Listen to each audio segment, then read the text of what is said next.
안녕하십니까? 부동산 캐시입니다. 오늘은 모아주택에 대해서 세부적으로 살펴보는 시간을 가질 텐데요. 다시 한번 제가 이 모아주택이라는 사업을 꺼내든 이유는 최근 들어서 이 모아주택 사업이 본격적으로 추진되는 모습을 좀 보이고 있기 때문입니다. 지난 4월에는 신임인 눈높이 안내서라고 하는 책자 하나가 발간이 됐고요. 이 책자에서는 기존에 두루뭉술하던 모아주택의 구역 지정 요건이라던가 여러 가지 사업의 진행 형태에 대해서 상세하게 안내해주고 있고요. 또 지난 6월 6일에 발표된 2종 일반 주거지역 층수 완화의 조치에 대한 부분은 앞으로 이 모아주택 사업을 통해서 새롭게 재당선되신 오세훈 서울시장께서 서울시 내에 있는 2종 일반 주거지역을 전면적으로 개발할 것으로 선포했다고 저는 보고 있습니다. 그래서 보다 상세하게 이 민간 개발 사업의 일종인 모아주택을 살펴보도록 하겠습니다. 일단 지난 4월에 발표된 시민 안내서에 대해서 한번 살펴볼 텐데요. 이 안내서에서는 모아주택과 모아타운의 개념을 조금 자세하게 설명을 해주고 있습니다. 그래서 단계를 먼저 보시자면 1단계의 모아주택으로 모아타운으로 선정되는 과정을 볼 수가 있는데요. 일단 구에서 25개 구가 매년 한 번씩 대상지 공모를 합니다. 그래서 이 대상지로 선정이 되게 되면 서울시에다가 입안하는 절차를 가지게 되고요. 그래서 서울시에서 관리계획을 수립해서 승인 요청을 하게 되면 주민공람 공고를 거쳐서 또 심의를 거치고 지정고시까지 가게 됩니다. 이때부터는 이제 본격적인 재개발의 일종의 소규모 재건축이죠. 가로주택 정비사업과 같이 조합 설립 인가를 거치고 심의 후에 사업 시행 인가 그리고 관리처분 계획 없이 이주 철거 착공 후에 공사기간을 거쳐 준공 입주하는 형태를 띠고 있습니다. 그래서 여러 복잡한 과정들이 많이 생략된 만큼 가장 빠르게 추진해서 입주까지 들어갈 수 있다라고 홍보를 하고 있는데요. 이 부분은 조합사업이기 때문에 우리 시청 구독자분들께서 기대하시는 것처럼 2년에서 4년까지 빠르게 진행되기에는 약간의 무리는 따를 수가 있습니다. 하지만 다른 재개발이라던가 재건축 같은 조금 더 진행 절차가 까다로운 사업들에 비해서는 비교적 빠를 수 있겠다라는 생각이 좀 들더라고요. 그래서 이 전반적인 자료들을 다시 한번 보자면 일단 대상 지역은 신축 노후주택이 혼재되어서 재개발로서는 곤란한 지역을 대상으로 합니다. 기존에는 이 면적 규정이 굉장히 좁았기 때문에 이 면적 규정을 따르자면 일종의 나홀로 아파트만 건축할 수 있는 형태밖에 안 됐었지만 지금 이 모아타운으로 선정이 되게 된다면 여러 개의 정비구역 그러니까 가로주택 정비사업 여러 군데를 하나로 뭉쳐서 일종의 단지화할 수 있는 형태로 개발을 도와주겠다라고 하는 거죠. 그래서 소규모 주택 정비 관리 지역이다 이렇게 법적으로 명시를 하고 있는데 대규모로는 개발하기가 어려운 이런 노후 저층 주거지를 블록 단위로 모아서 개발하겠다. 그래서 그거에 대한 지원책으로는 주차장과 공원 같은 기반 시설 공공 지원을 들어가게 되고요. 경우에 따라서는 용도 지역 종상향까지 들어갈 수가 있습니다. 그리고 최근에 발표된 이 층수와 용적률 완화 부분이 이 사업성에 굉장히 긍정적인 영향을 끼칠 것이다 라고 보고 있고요. 또 여러 개의 구역이 하나의 단지화가 되려면 지하주차장 통합 설치는 반드시 이루어져야겠죠. 그래서 이 부분을 허용함과 더불어서 일종의 비용 지원까지도 들어갈 수가 있겠다 이렇게 생각을 하시면 됩니다. 모아타운으로 지정되기 위해서는 두 가지의 절차가 있습니다. 첫 번째로는 자치구 공모를 통해서 서울시에서 지정을 해주는 형태인데요. 모아타운 지정을 통해서 노후주택 및 기반시설 정비를 희망하는 서울시 내의 자치구를 대상으로 1년에 한 차례씩 입안을 받게 됩니다. 그래서 매년 자치구 대상 공모를 통해서 그중 20개소를 지정을 해주게 되고요.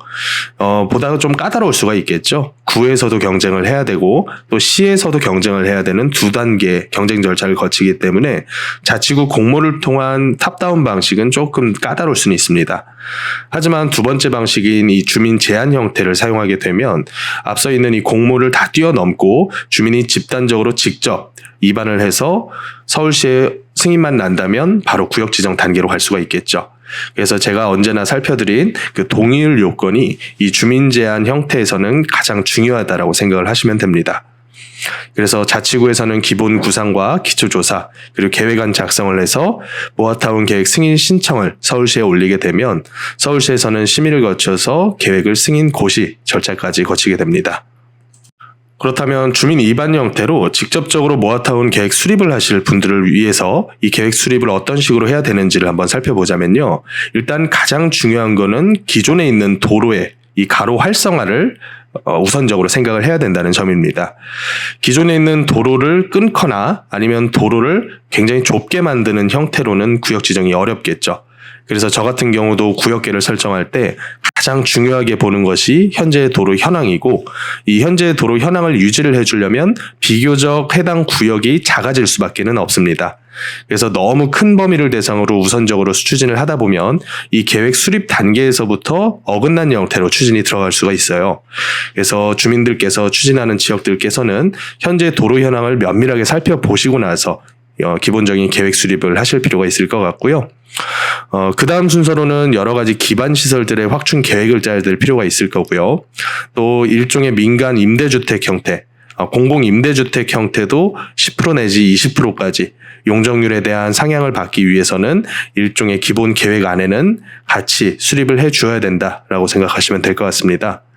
그래서 10만 제곱미터 미만으로 모아타운이 지정되는 범위와 그리고 1,500제곱미터 이상의 모아주택으로 지정되는 범위, 이 두 가지의 범위 내에서 모아주택 여러 개를 뭉쳐서 모아타운 형태로 계획 수립이 들어갈 수가 있을 것 같습니다. 자, 그렇다면 행정적 용어인 모아주택이라는 이 용어 속에 총 몇 개의 법적인 사업이 존재를 하는지 우리가 한번 살펴볼 필요가 있는데요.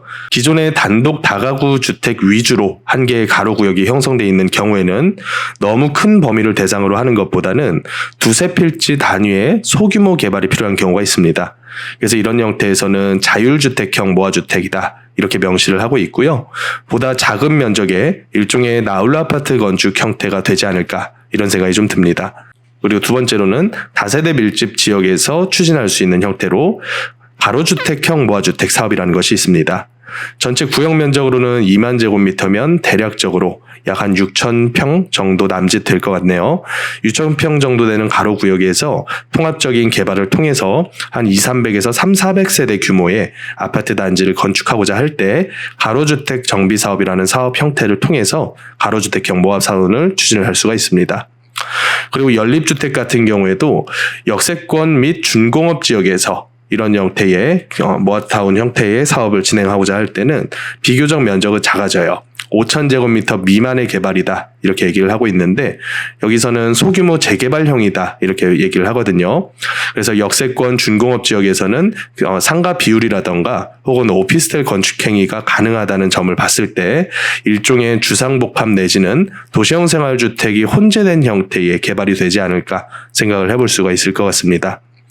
그리고 마지막으로 아파트 같은 경우에는 도로라던가 기반시설은 양호하지만 현재의 공동주택이 굉장히 좀 작은 단지 형태의 공동주택일 경우에는 소규모 재건축, 그래서 재건축하는 형태의 모아주택을 또 추진을 할 수가 있겠습니다. 자율주택형 같은 경우에는 이 형태를 한번 보시자면 면적 기준이 굉장히 좁죠.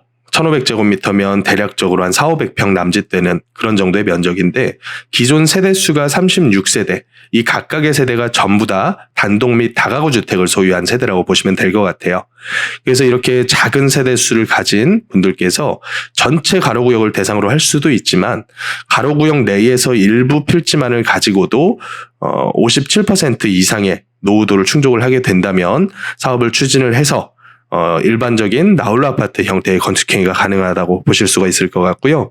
가장 눈여겨보셔야 될 이 가로주택형 정비사업 같은 경우에는 현재의 가로를 유지한다. 이 부분이 뭐냐면 현재의 도로를 끊지 않는 형태로 정비사업을 진행한다고 보시면 될 것 같아요. 그래서 6,000~7,000평 정도라고 했을 때는 대략적으로 300세대 전후 정도의 아파트 단지가 지어질 수 있기 때문에 이 정도 사이즈는 되어야 본격적으로 이제 일종의 재개발 사업의 일환이다라고 생각이 좀 들 것 같습니다. 그래서 조합 및 주민 합의체가 직접적인 조합 시행을 할 수도 있고요. 또 공동과 연계해서 공동 시행으로도 진행을 할 수가 있습니다. 여기 있는 사업 요건도 기존에 있었던 정비사업 요건보다 상당히 완화된 것을 볼 수가 있는데요. 기존의 정비법상의 재개발을 통해서 사업 추진을 하기 위해서는 노후 불량 건축물의 전체 비율이 57%가 아니라 67% 이상이 되어야 되거든요.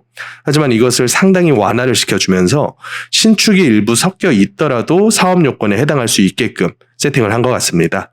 그리고 경관연수 역시도 기존의 철근 콘크리트 구조 같은 경우에는 기본적으로 30년 이상 된 건물을 노후 건축물로 삼기 때문에 여기서 20년으로 줄여졌다고 하는 거는 연차가 한참 덜 됐더라도 주민들의 동의와 추진 의사만 있으면 얼마든지 가로주택형 정비사업으로 모아주택 사업으로 추진할 수 있게끔 허락을 해주겠다라고 하는 거겠죠.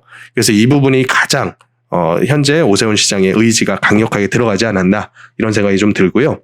다만 여기 있는 동의 요건을 다시 한번 강조를 좀 드립니다.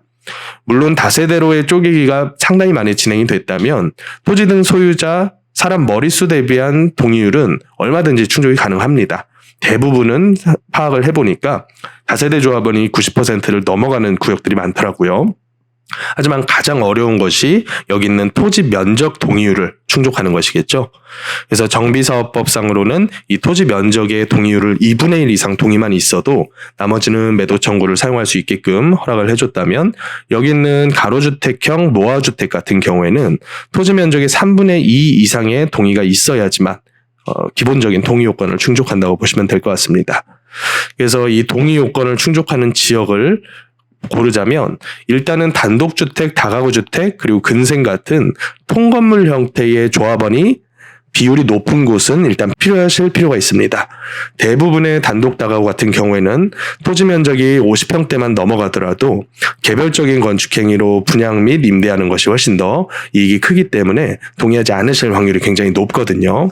그래서 일부 단독 다가구가 남아있을 수는 있겠지만 단독 다가구 비중이 예를 들어서 50%대를 넘어간다.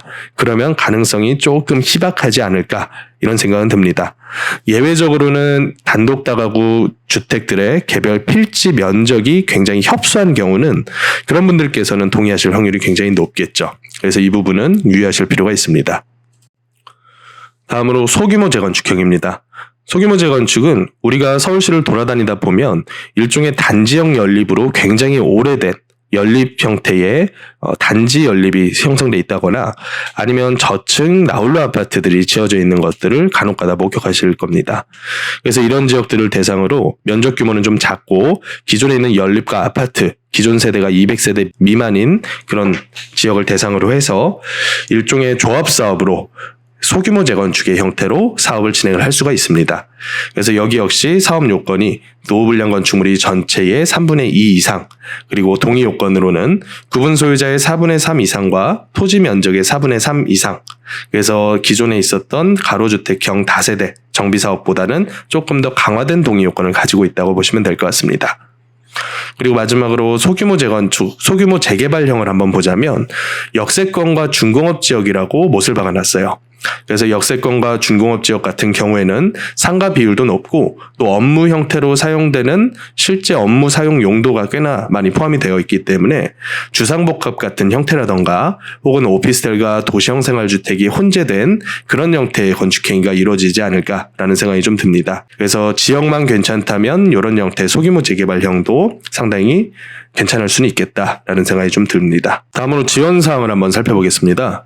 지원 사항 같은 경우에는 너무 전문적인 부분이기 때문에 특별히 눈여겨보실 필요는 없을 것 같고요. 가장 주의하게 보셔야 될 거는 여기 밑에 있는 제한 사항이라고 보시면 될 것 같습니다. 제가 아까 총 4개의 사업 종류를 간단하게 한번 살펴드렸는데 여기서 가장 중요한 부분이 조합원 지위 양도에 대한 제한이 있느냐 없느냐를 한번 따져봐야겠죠. 그래서 여기 보시는 것처럼 저희 구독자분들께서 가장 눈여겨보시는 여기 있는 가로주택형 여기 있는 조합원 지위 양도 제한을 보시자면 투기과열지구로 지정된 지역에서는 조합 설립 인가 이후부터는 조합원 지위 양도가 제한되게 됩니다. 그렇다면 그 이전 같은 경우에는 기존 물건들을 사고 파는 것이 전혀 문제가 없다라고 생각하시면 될 것 같고요. 또 분양권 전매 제한 같은 경우에는 투기과열지구와 조정 대상 지역에서 건설 공급되는 주택 및 분양가 상한제 적용 주택에 대해서는 분양권 전매 제한이 있다. 일반적인 분양권과 동일하게 취급한다고 생각하시면 될 것 같고요. 또 분양분 재당첨 제한 가로주택형은 투기과열지구에 해당되는 지역에서는 분양가 상한제 적용 주택은 제한된다. 그래서 재당첨 제한이 걸린다라고 생각하시면 될 것 같고요. 또 초과 이익 환수 제도가 적용되느냐라고 봤을 때 소규모 재건축형인 경우에는 정비법상의 재건축과 동일하게 초과 이익 환수를 적용을 하지만 우리가 보고 있는 여기 있는 가로주택형 같은 경우에는 초과 이익 환수의 대상이 되지는 않는다라고 생각하시면 될 것 같아요. 그래서 지금 살펴보고 있는 그 지역들이 재개발형, 그래서 일종의 다세대 밀집 지역에서 가로주택형 정비사업으로 가로주택형 모아주택으로 진행될 경우에는 초과이익 환수의 대상이 되지 않기 때문에 사업성이 보다 높아질 수 있겠다. 그렇게 보시면 될 것 같습니다. 자, 지금까지 지난 4월에 발표된 모아주택에 대한 시민 눈높이 안내서를 살펴보면서 기본적인 모아주택 사업의 개요와 그리고 본격적으로 추진했을 경우에 유의할 점 등을 한번 살펴봤습니다. 그렇다면 다음으로는 지난 6일에 발표된 서울시의 모아주택 층수 완화 부분에 대해서 한번 살펴보겠습니다. 서울시에서는 모아주택에 대해서 창의적이고 입체적인 높이 계획이 가능하도록 층수 완화를 해주겠다라고 발표를 했는데요. 일단 개요를 보자면 모아주택 모아타운 심의 기준 개정을 시행을 하고 신속한 사업 추진과 품질 그리고 공공성 담보를 하겠다. 그리고 가장 핵심적인 내용, 2종 7층 주거지역 내에 모아주택 기준을 충족하게 된다면 공공기여가 없더라도 평균 13층 그리고 최고 15층까지 완화해주겠다. 이렇게 발표를 했습니다. 그리고 또 2종 일반 주거지역은 모아타운 지정 시에 아예 층수 제한을 폐지를 해서 법 개정 연기해서 하반기 추진을 해주겠다. 이렇게 발표를 또 했고요. 또 주민 참여 위한 주민 제한 요건을 신설을 해서 일종의 주민들의 동의만 있다면 굳이 구청에서 공고를 해서 구청 공고를 신청한 후에 서울시의 심의까지 거칠 필요 없이 바로 서울시에다가 주민 제한을 할 수 있게끔 이런 식으로 사업성을 굉장히 높여주고 있다. 보시면 될 것 같아요. 그래서 세부적인 내용을 간단하게 살펴보겠습니다. 2종 7층 지역에서 모아주택 건립할 경우 공공기여 없이도 평균 13층 그리고 최고층 수 15층까지 건축이 가능합니다. 그래서 현재는 7층에서 10층까지만 높일 수 있었다면 이제부터는 15층까지, 그러니까 어떻게 보면 이제는 2종 7층 일반 주거지역은 거의 없어지는 형태가 되겠다. 이렇게 생각을 하시면 될 것 같아요. 그리고 현재 15층으로 제한되어 있는 2종 일반 주거지역에서는 가로주택 정비사업 모아타운 내에서 모아주택으로 건립할 경우는 아예 층수 제한을 없애겠다라고 얘기를 하고 있습니다. 그래서 이런 부분들이 어떻게 보면 일종의 종상향과 같은 형태다라고 생각하시면 될 것 같아요. 2종 일반 주거지역과 3종 일반 주거지역의 가장 큰 차이는 용적률의 차이겠지만 그보다도 좀 더 사업을 까다롭게 만드는 것은 이 층수 제한이었거든요. 그래서 층수 제한을 완화시켜 준다는 거는 우리가 알 수 있는, 우리가 최근 들어서 신축하는 아파트들의 층수와 비슷하게 25층 혹은 35층까지도 건립이 가능할 수도 있겠다라고 생각하시면 될 것 같아요. 물론 이제 모든 구역에 대해서 그렇게 완화해 주지는 않겠죠. 구릉지라던가 여러 가지 요건들을 따져서 크게 다른 형평성을 저해한다거나 다른 기타 제한 사항이 없는 경우에는 이 층수가 앞으로는 그렇게까지 제한할 만한 사항은 아니다. 이렇게 판단을 한 것 같아요. 그리고 또 모아주택으로 정비를 희망하는 주민들께서 직접 관리 계획을 수립을 해서 자치구에 제안을 하게 되면 이제 주민 제안이라는 형태로 구역 지정할 수 있게끔, 그래서 주민들이 동의를 받는 것이 어떻게 보면 사업의 가장 큰 요소가 될 수 있겠다라고 생각하시면 될 것 같습니다. 그래서 주요 개선 내용, 모아주택 모아타운 심의 기준에 대한 개선 내용을 봤을 때는 모아주택 기준 충족 시 가로주택 정비사업 층수 완화를 해주고, 또 품질 향상 및 공공성 확보를 위해서 세부 시설 기준을 마련하고, 주민 참여를 위해서 주민 참여 확대를 위한 관리 계획 수립, 주민 제한 요건 및 세부 절차를 마련하겠다라고 발표를 했습니다. 그래서 기존에 있었던 이 층수 제한과 바뀐 층수 제한 부분을 한번 봤을 때 기준 용적률은 바뀌지는 않았습니다. 기존에 200%에서 서울시 조례상으로 200% 제한해 놨던 것을 이제 임대주택을 일부 건설을 하게 되면 최고 250%까지 상한 용적률을 받을 수가 있었는데, 그렇다고 하더라도 기존에 있는 층수 제한은 계속 유지가 됐었거든요. 그런데 여기 있는 2종 7층을 먼저 보자면 2종 7층 같은 경우에는 최고 층수가 10층에서 평균 13층 그리고 최고 15층까지 완화를 시켜줬습니다. 그래서 이런 부분들이 2종과 2종 7층이 혼재되어 있었던 사업지들이 조금 더 사업성을 그리고 건축 설계를 굉장히 자유롭게 할 수 있게끔 허락해 준다라고 생각하시면 될 것 같습니다.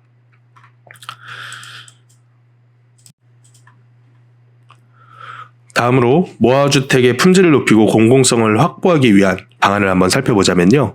일단 사업 부지 면적, 지하 주차장 건립이 가능하려면 그 내부 진입로라던가 안에서의 공간 확보를 위해서 최소 부지 면적이 1,500제곱미터는 넘어야 이 지하 주차장 건립이 가능했기 때문에 앞으로 이런 소규모 재건축 재개발이라고 하더라도 옆에 있는 사업과 합해서 부지 면적을 좀 넓게 해서 지하 주차장을 만들 수 있게끔 허용을 해주겠다라고 얘기를 하고 있고요. 또 지하 주차장을 지었을 경우에도 시비 국비를 통한 지원을 일부 해주겠다라고 발표를 했습니다. 그리고 가로 대응형 매치라고 해서 주 진입로 있는 전면 가로에 대응하는 형태로 건축 설계를 자유롭고 또 창의성 있게 진행할 수 있게끔 건축을 완화해줬다라고 보시면 될 것 같고요. 또 가로 활성화라고 하는 부분은 도보로 이동하거나 차량 이동이 많은 이 가로에 대해서 주요 가로는 상가라던가 여러 가지 가로를 활성화할 수 있게끔, 그래서 바로 옹벽이라던가 울타리를 통해서 단지로 바로 이어지는 것이 아니라 이 가로 부분에 대한 일종의 스트릿몰이라던가 여러 가지 활성화 계획을 짜게끔 해주겠다라고 발표를 했습니다. 보행 편의성 확보라던가 기존 가로 유지 방안, 또 과도하게 옹벽을 증축하는 행위 같은 경우에는 지양하는 형태로, 그래서 우리가 선호하는 형태의 단지형 아파트가 건축하게끔 그런 식으로 계획을 짜고 있다고 생각하시면 될 것 같습니다.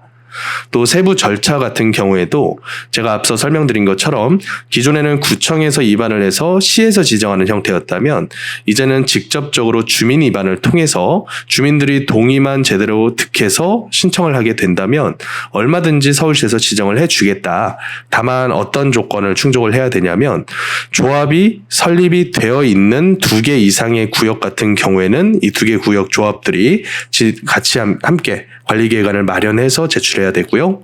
또 조합 설립이 되지 않아 있는 사업 예정지 같은 경우에는 2개소 이상 사업 예정지가 각각 토지 면적의 3분의 2 이상의 동의를 얻어서 관리계획을 제출해야 됩니다. 그래서 우리가 이 토지 면적 3분의 2 이상의 동의를 얻는 것이 굉장히 중요하다. 제가 누차 강조드리고 있죠. 그래서 이 관리계획까지만 제출이 되게 된다면 그 다음부터는 이제 개인의 영역은 넘어섰다라고 보시면 될 것 같아요. 전문가가 서울 시내에서 이 해당 사업지로 자문을 위해서 나오게 되고요. 이 자문과 여러 가지 공적인 절차를 통해서 이제 본격적인 구역 지정과 사업을 위한 추진 본격화 단계로 넘어가게 된다고 생각하시면 될 것 같습니다. 자, 결론입니다. 오늘 서울시에서 발표한 모아주택에 대한 시민 눈높이 안내서와 그리고 2종 일반 주거지역 층수 완화 제한에 대한 완화 조치에 대한 부분을 세밀하게 살펴봤습니다. 그래서 이 부분에 대해서 제 나름대로 결론을 한번 내려보자면 현재 서울시장으로 재신임되신 오세훈 시장께서는 임기 내에 2종 일반 주거지역에 대해서 대대적으로 한번 갈아엎겠다는 계획을 한번 잡고 계신 것 같습니다. 그래서 이 계획은 우리 투자자께는 상당히 유리한 그런 계획이라고 보시면 될 것 같고요. 또 지난 6일 발표된 층수 제한을 한번 살펴보니까 사실상 2종 일반 주거지역 층수 7층으로 제한되어 있는 용도지역은 현행상 사실 폐지에 가까운 수준을 겪게 될 것이다 라고 보여집니다. 그래서 2종과 2종 7층이 혼재되어 있는 지역들이 이제 본격적으로 단지 설계를 자유롭게 그릴 수 있는 시기가 된 것 같다. 그리고 오세훈 시장께서 이제서야 대당선된 상황이시기 때문에 앞으로 계속해서 사업에 대한 밑그림과 사업성 제고에 대한 방안이 빠르게 그려지지 않을까라는 기대를 좀 해보게 되더라고요. 또 생각보다 적은 임대주택 비율을 요구를 한다는 점, 그리고 층수 제한이 풀렸다는 점, 이런 사업성에 대한 개선 방안들을 바라봤을 때 기초에 제가 예상했던 것보다 사업성이 더 괜찮을 수도 있겠다라는 생각이 좀 듭니다. 하지만 명심하셔야 될 거 다시 한번 강조드리지만 핵심은 동의율입니다. 아무리 좋은 지역과 아무리 비싼 동네에 우리가 투자를 한다라고 하더라도 동의가 안 나버리면 이거는 아무런 소용이 없습니다. 그래서 제가 영상 속에서 계속 설명드린 것처럼 이 동의를 우리가 기본적으로 그 사람이 가지고 있는 생각을 간단하게만 살펴보더라도 어느 지역이 동의를 빨리 받을 수 있겠다는 점을 알 수가 있습니다. 첫 번째로는 단독 다가구의 비중이 낮아야 된다는 점을 꼽아드렸고요. 또 두 번째로는 주변 아파트 값이 비싼 동네가 동의가 무조건 잘 나올 수밖에 없습니다. 그것이 바로 사업성이라는 거거든요. 그래서 이 동의율이 나오는 그 부분을 우리가 데이터를 통해서 계속해서 분석을 해 나갈 테니까 우리 구독자분들께서는 이 동의율이 가장 중요하다는 점을 명심하시고 투자하실 때 제가 드리는 정보를 통해서 또 개인적으로 분석하는 내용을 통해서 막무가내식의 투자가 아닌 합리적인 투자를 해 나가시기를 바라겠습니다.